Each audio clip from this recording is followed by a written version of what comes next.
Oke guys, welcome back to Crypto Indonesia bersama gue Toshi, di mana kita akan membahas segala sesuatu yang berhubungan dengan cryptocurrencies dan blockchain.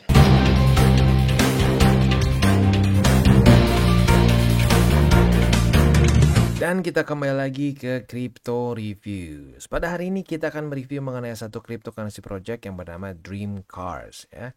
Nah, tapi sebelum kita mulai seperti biasa gue akan disclaimer dulu bahwa semua konten dari TCI bukanlah financial advice, ini semua bentuknya adalah edukasi ya. Dan ini bentuknya review, otomatis kita akan overview dulu semuanya apa yang mereka tawarkan gitu kasarnya ya. Nah, setelah dari itu kita akan bahas dari semua sisinya, positif maupun negatifnya ya. Oke, jadi Dream Cars ini kalau gue lihat sekilas masuknya adalah ke RWA sebenarnya ya, karena dia akan mengkaitkan token dia ke Supercars ya. Jadi konsepnya sebenarnya cukup sederhana sih kalau mau kita bikin simple ya, kalau mau dibikin ribet juga bisa ya. Tapi kalau simpelnya adalah kita seperti merentalkan mobil ya. Kayak mungkin ya kalau rental mobil biasa sih ya kan mungkin kayak Avanza, Xenia dan kawan-kawan. Tetapi di sini mereka itu ingin merentalkan luxurious car ya, seperti ada Ferrari, Lamborghini, Rolls-Royce yang mereka udah acquire itu satu mobil sih, baru satu ya, yaitu ini Lamborghini Urus ya, ini SUV-nya dari Lamborghini ya. Nah, selain dari itu juga ya bentuk si tokennya itu sekarang masih presale. Jadi untuk presale ini ya seperti biasa kita bisa tinggal konekkan wallet ya, terus ya kita tinggal beli begitu. Tapi ini bentuknya sekali lagi masih presale. Dia goalnya itu bisa mencapai 300.000 USD dan dia akan sepertinya listing harusnya ya kalau dari yang kita lihat sekilas di sini ya. Nah, tapi intinya apa? Dari harga sekarang tuh di 0,0105, menurut mereka listing bisa di 0,03. Berarti kalau sampai sesuai dengan yang mereka tulis di harga listing di sini ya kita bisa sampai 300% ya kurang lebih. Nah, selanjutnya kita akan lihat dulu ke ini ya, lihat dulu ke kembali ke overview-nya. Tapi sebelum ke situ, kalau ada yang mungkin bertanya, "Bang, ini minimal berapa?" Soalnya kadang-kadang pre-sale tuh ada yang gede sih, ada yang harus $100, ada yang harus paling gede sih gue tuh harus 100 minimal ya. Which is ya kalau portonya gede banget sih mungkin $100 ya santai sih ya. Tapi lagi-lagi kalau bentuknya pre-sale, gue pribadi sih nggak akan sampai tembus dari 5% porto ya. Semua pre-sale ya, bukan maksudnya setiap pre-sale 5. Kalau setiap presale 5% berarti isi porto lu bisa presale semua ya. Dan itu juga nggak terlalu bagus ya untuk menjaga risiko seperti itu. Jadi intinya dari porto spot maksimum semua presale lu itu 5%. Gitu. Karena lagi-lagi presale itu bentuknya secara risiko otomatis lebih tinggi daripada kita ya investasi di misalkan Bitcoin, Ethereum dan lain-lain tentunya ya. Nah, sekarang kita balik lagi ke fundamentalnya ya. Jadi ini visualisasi paling gampang dari Dream Cars. Ya, instead of kita meresikokan nih, bikin bisnis rental sendiri nih. Wah, bikin semuanya dari nol, bikin PT-nya, beli mobilnya, asuransinya semua. Nah, ini kita bagi-bagi resiko dengan orang-orang yang bahkan kita mungkin nggak tahu, sesama pemilik dari si token ini. Ya. Dan kalau gue lihat di sini tuh ya, dia itu bahkan bisa nanti kita specifically mau mobil apa yang kita kesannya apa yang kita mulai untuk dalam tanda kutip sharing gitu ya. Nah, itu jadi mungkin ya kalau kita ngerasa bahwa wah siapa yang mau nyewa McLaren mendingan Bentley, atau siapa yang mau nyewa Bentley mending Rolls Royce. Nah, itu bisa ya. Jadi kita kesannya bisa pilih. Nah, di sini kalau kita lihat ya ada expected APY-nya, ada maintenance dan insurance-nya dan seterusnya ya. Nah, untuk sekarang sih dari tim dev bilang earning-nya itu bisa up to 60%. Nah, kalau kayak data yang kita bisa lihat dari si website-nya sendiri, expected APY-nya ada 32%, 27 sampai ya 32 lagi ya begitu. Selain itu juga ada maintenance dan juga insurance begitu. Jadi maintenance dan insurance juga mungkin lu bisa pertimbangkan gitu ke depannya ya. Tapi intinya ini konsep yang pertama sih gue denger ya. Kalau dulu ada yang pernah mau NFT dipecah-pecah gitu ya kepemilikannya, itu gue pernah denger ya dengan token juga. Nah, kalau di sini yang dipecah-pecah itu adalah aset nyata di dunia, yaitu ya supercar atau luxurious car lah, kasarnya seperti itu ya. Nah, selanjutnya seperti yang gue bilang tadi ya, mobil yang udah dia acquired, yang sudah dia punya menurut mereka, yaitu adalah si Lamborghini Urus ya. Lamborghini Urus. Nah, ini bentuknya ya kayak SUV dari Lamborghini lah ya. Nah, jadi tuh dia udah acquired their first Lamborghini ya. Nah, selain dari itu juga si project ini pun dia akan ada NFT-nya. Nah, NFT-nya ini yang menjamin bahwa itu Indeed punya lu gitu. Dan ya dengan lu beli token misalkan lu mendanai atau lu patungan, kasarnya bukan mendanai ya, patungan si mobil ini, nah nanti ada kasarnya bukti kepemilikan ya. Ini ada perbandingan dibandingkan dengan traditional car investment. Misalkan di sini ya dua-duanya di back by physical car ya, karena ya kita dapat gitu kasarnya. Selanjutnya ada ada ownership certificate. Ya di sini ada ya, berarti ya surat bahwa itu mobilnya punya lu kalau beli sendiri. Nah, tapi di sini ownership certificate-nya itu bentuknya ya otomatis dari mereka gitu ya, kemungkinan besar dari NFT. Nah, selanjutnya juga di sini untuk Dream Cars ini kita bisa mulai dari $10 aja. Begitu. Jadi ya secara modal nggak terlalu gede-gede amat gitu ya. Dan juga di sini kita bisa make profit with our car gitu ya, dengan cara direntalkan ya. Kalau traditional investment car ya lu harus bikin lagi perusahaan. Ada juga monthly rental income, ada buy and sell cars, kayak lu bisa buy and sell cars worldwide, dan juga transactionnya dan seterusnya begitu ya. Nah, jadi sih overallnya seperti itu. Untuk detailnya kita lihat di sini ya. Jadi cara kerjanya itu sebenarnya gini, mereka akan beli si supercarnya atau ya intinya mobil mewah itu ya, mereka akan beli. Terus mereka akan kirim physical carnya ke Dream Cars Vault. Nah, di sini mobil kita bagi yang beli tentunya ya akan ditaruh. Nah, mereka akan memint NFT dan si NFT ini nanti bisa kita trade. Begitu. Trade-nya ya kalau in theory kalau bentuknya NFT ya harusnya bisa sampai third party gitu, bahkan bisa ke OpenSea mungkin ya. Nah, funds ini tentunya akan ditransfer lewat si luxury car NFTs-nya ke ya si dealernya lah, kasarnya seperti itu. Ini skemanya kurang lebih seperti ini ya. Nah, jadi ya udah sih, as simple as that sebenarnya secara fundamentalnya. Lalu selanjutnya token allocation, 50% akan ke pre-sale, 20% akan ke pre-sale bonus token, 15% untuk exchange listing, 8% untuk staking pool, 3% untuk development wallet, 2,5% untuk advisors and partnership ya, dan 1,5% untuk marketing gitu ya. Nah, selanjutnya ada 6 hal yang harus kita ketahui sebelum kita beli D-Cars atau token mereka ya. Jadi ya menurut mereka ini based on real business ya, di mana menurut mereka ini bukan meme token, ini di back by real asset ya, dan juga by real business. Lalu millions of fan ya, banyak banget yang suka mobil mewah tentunya ya. The world's first ini menjadi ya project crypto pertama yang kesannya memecah-mecah bisnis rental mobil mewah begitu ya. Sebelumnya yang paling pernah gue dengar tuh NFT, bagi-bagi resiko beli NFT begitu ya. Selanjutnya juga di sini ya ini bisnis yang returning clients ya, karena bentuknya itu adalah rental.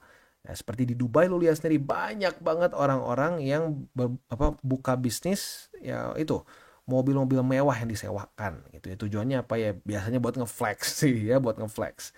Lalu selanjutnya ada diversification ya, di mana ini balik lagi ke konsep dia yang di sini. Konsep yaitu dipecah-pecah resikonya. Instead of kita beli satu mobil, bikin bisnisnya semua sendiri, nah ini dipecah-pecah. Begitu. Jadi misalkan nih, si ini punya 30% mobilnya, ini punya 10%, ini 5%, dan seterusnya. Begitu ya. Dan yang terakhir tadi apa?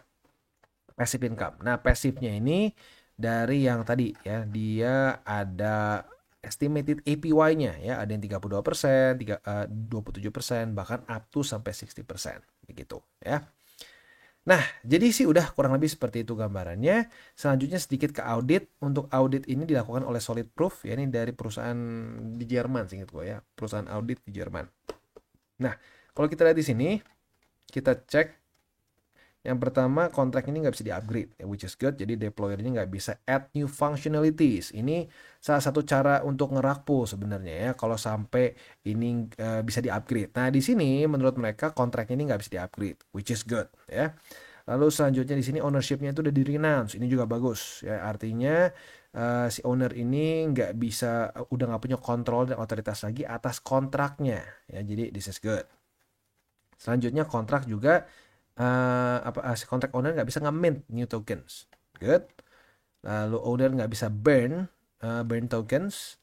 Owner juga nggak bisa blacklist address. Ini salah satu cara rug pull yang ngakak sebenarnya ya. Jadi ini ya, di 2021 ada beberapa kasus kayak gini nih. Dia bikin dulu meme coins apa ya? Adalah pokoknya gue lupa namanya ya. Udah lama, 2021 tuh udah mau 3 tahun ya. Dia bikin meme coins apa? Udah ada tuh whales-whalesnya tuh yang beli tuh, yang masuk duit banyak di situ ya. Nah, udahnya waktu dibilang udah mau listing, sama dia di blacklist whale-nya tuh. Whale-nya nggak bisa jual jadinya. Itu ngakak sih. Ya, makanya sekarang banyak audit-audit yang memastikan mereka tidak bisa memblacklist gitu ya. Lalu di sini contract owner nggak bisa set fee lebih dari 25%. Artinya ya berarti ada resiko ya. Dia jangan-jangan bisa pasang 24% nih tax. Nah, lu mungkin boleh pertimbangkan. Ini salah satu yang harus kita pertimbangkan. Lalu contract owner ini nggak bisa lock the contract, ya, which is good juga, and that's it. Ya. Overall, kalau dari hasil audit ini ya, lagi-lagi dari yang kita punya, overall oke. Yang mungkin harus di highlight adalah ini, yang di highlight itu dia bisa 25% apa fee ya. Yes, fee-nya itu bisa dia pasang di 24%, maka lolos begitu ya. Ini mungkin salah satu yang harus kita pertimbangkan. Berarti kalau sampai 24%, ya gede juga tuh tax-nya ya, atau fee-nya ya. Oke, itu kurang lebih untuk gambaran dari si Dream Cars itu sendiri. Sekarang kita akan masuk ke beberapa kesimpulannya. Seperti biasa, kesimpulannya adalah hal positif maupun negatifnya. Seperti biasa, kita mulai dulu dengan yang positif ya. Lebih enak yang manis dulu, begitu, yang pahitnya belakangan aja ya. Yang manisnya ini ya. Ya, yang pertama adalah ini konsep yang sebenarnya menarik begitu. Buat lo yang nggak tahu, konsep saham itu setahu gue pertama kali benar-benar dilakukan secara besar itu di Belanda ya. Dan mau tebak kenapa ya? Nah, itu berhubungan dengan Indonesia tentunya ya. Di Belanda dulu mereka mengirim kapal ya dari Belanda, mereka kirim ke Indonesia, dan tentunya seperti yang kita tahu di laut itu sering kali terjadi kecelakaan ya. Ya, apa namanya, ada mutiny, kena badai, kena bajak laut gitu ya. Ya mending bajak lautnya kayak Luffy ya, enggak, bajak lautnya ini ya, bajak lautnya jahat ya. Lo dijarah begitu ya, nggak kayak di si One Piece ya. Nah, tapi intinya apa? Resiko tinggi. Jadi para bisnismen di Belanda banyak yang bangkrut karena mengirimkan kapal dia gitu. Nah, akhirnya mereka banyak yang mendirikan perusahaan. Contohnya apa? Yang paling besar dan ujungnya monopoli adalah VOC ya, VOC. Nah, VOC itu akhirnya yang menjadi salah satu yang saham kapalnya paling besar dan banyak di trade begitu. Nah, jadi kayak gini konsepnya. Orang membeli berapa persen dari kapal. Nah, jadi Dream Cars itu menggunakan sistem ya, technically speaking kayak saham zaman Belanda gitu ya. Mereka mengambil berapa persen dari mobil mewah begitu. Ini ya konsep yang sebenarnya cukup menarik begitu. Ya apalagi kita tahu di masa-masa sekarang orang tuh suka banget nge-flex. Jadi ya rental mobil mewah ini industri yang lumayan besar ya, dan mungkin bisa menjanjikan. Nah, selanjutnya yang unik lagi adalah mereka itu ada NFT ya, which is itu bisa menjadi satu pembuktian bahwa ya ini Indeed punya lu, begitu kasarnya ya. Dan juga di sini ada APY yang bisa sampai up to 60% ya. Kalau di sini kan contohnya ada yang 32, 27, tapi kalau menurut tim dev itu bisa sampai 60%. Maybe ada mobil lain lah ya. Nah, selain dari situ juga dia sudah acquire their first car ya, mobil pertama mereka yaitu si Lamborghini Urus begitu ya. Nah, jadi itu sih beberapa hal yang positifnya. Nah, hal yang mungkin cenderung negatifnya adalah apa? Yang pertama, kita ini specifically di negara apa kita belum tahu, gitu. Ini di negara apa, mereka akan launchnya, apakah di Dubai, di mana, belum tahu, gitu. Nah, yang kedua adalah benar, NFT blockchain ini bisa membuktikan indeed kita punya token itu. Tetapi kalau sampai ada permasalahan legal nih, tiba-tiba misalkan ini udah nggak jalan lagi gitu, lu mau ingin mencairkan 10% misalkan dari Lamborghini Urus lu gitu. Nah, itu kemana ngurusnya? Ke court kemana ya nggak tahu gitu. Karena lagi-lagi ini kita belum tahu di negara apa specifically speaking gitu ya. Nah, jadi itu beberapa hal yang negatifnya sih. Udah sih, sebenarnya lebih ke itu sih. Hal yang negatifnya dua itu aja. Tapi ya penting begitu menurut gua ya. Nah, selanjutnya kita ke roadmap. Roadmap mereka gimana? Rencana itu di fase pertama kan preparation ya, di mana di sini mereka sudah melakukannya semua nih, sudah pre-sale, lagi mulai lebih tepatnya ya, create token, smart contracts dan seterusnya. Fase kedua adalah launch. Mereka akan launch di marketplace platform dan juga web app development. Dan juga ya launch ini tentunya pre-sale-nya beres, akan listing di CMC dan juga launch di PancakeSwap ya. Nah, jadi dia akan launch itu di Pancake dulu, baru nanti dicek itu fase 3-nya begitu. Nah, selanjutnya nanti mereka ada preparation lagi, NFT card-nya dropsnya nanti di fase keempat, lalu juga ada official Dream Cars Marketplace juga, ya berarti ini kayak mungkin mirip-mirip kayak OpenSea-nya mereka sendiri, kolaborasi dengan luxurious car brands, dan seterusnya, gitu ya. Jadi itu kurang lebih gambaran dari Dream Cars ya. Kalau gua pribadi sih mungkin ngeliat ini sebagai ya udah kesempatan pre-sale seperti biasanya lah begitu ya.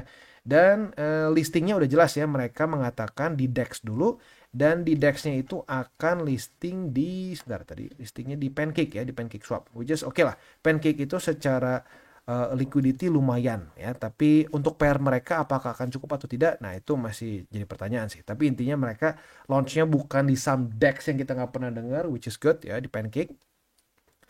Nah selanjutnya sih ya tinggal kita udah misalkan ya udah rilis gitu ya, udah listing, lu siapin di Pancake, pastikan lu udah ngerti gimana cara di Pancake Swap untuk ngejualnya gitu ya di DEX-nya. Kalau belum biasa lihat dulu di YouTube ya gimana caranya gitu ya. Kalau gue pribadi kayak Pancake gue nggak pernah bikin specifically tutorial sih, tapi ya gue pernah pakai sih berapa kali, tapi gue belum pernah bikin tutorialnya. Jadi buat lo yang pengen tahu ya bisa cari banyak banget lah cara untuk pakai Pancake Swap tuh di YouTube ya. Nah, gue pribadi ngeliat ini sebagai suatu potensi ya masih jangka pendek begitu ya, karena setelah dia ngepam menurut gue ya ini kita masih banyak tanda besarnya sih, masih banyak tanda tanya besar begitu, sama seperti kayak ya ini di mana mobilnya gitu, lalu legalitasnya seperti apa gitu. Jadi makanya kalau gue ngelihat sih ini simple aja as ini suatu peluang jangka pendek ya, karena current price-nya di 0,0105, anggaplah nggak usah sampai 0,03, 0,02 aja udah naik 100% gitu. Ya lumayan gitu. Dan seperti biasa gue ingatkan, pre-sale jangan tembus 5% ya. Ingat, bukan per satu project 5%, tapi semua pre-sale itu jangan sampai nembus 5%. Ya, kalau sampai udah nembus 5%, nah itu resikonya udah kegedean menurut gua gitu ya. Oke, jadi kurang lebih seperti itu untuk review gua mengenai Dream Cars. Dan ingat 3 golden rules, jangan pakai uang panas, jangan over leverage, dan berpikirlah jangka panjang. Dan bagi kalian yang belum mengikuti DCWT atau Daily Charting with Toshi, bisa klik di sini, di mana kita akan daily chart your favorite cryptocurrencies. Dan buat lo yang masih bingung cara baca TA, chart, dan hal-hal lain, bisa juga kita klik di sini tutorials with Toshi. Ya. Dan buat lo yang belum memiliki akun ya, di berbagai macam cryptocurrency exchange, bisa klik di bawah ada link kita, lo bisa pilih sendiri. Ya. Lalu selanjutnya jangan lupa juga untuk join Telegram group kita, di mana kita bisa ngobrol-ngobrol santai mengenai dunia cryptocurrency secara 2 arah. So jangan lupa untuk like, subscribe, click the bell icon, and see you on the next video.